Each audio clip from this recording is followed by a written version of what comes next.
guys, bawi na po tayo.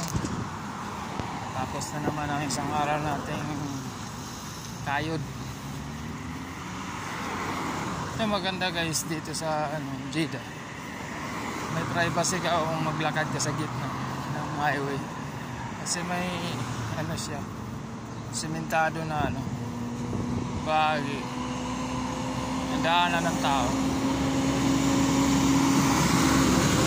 Napakalinis talaga dito. Walang mga wiring sa ibabaw. Puro nasa lupa nakabaon yung mga wire nila sa kuryente.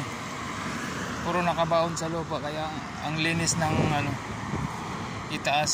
Hindi tulad sa Pinas, daming galamay.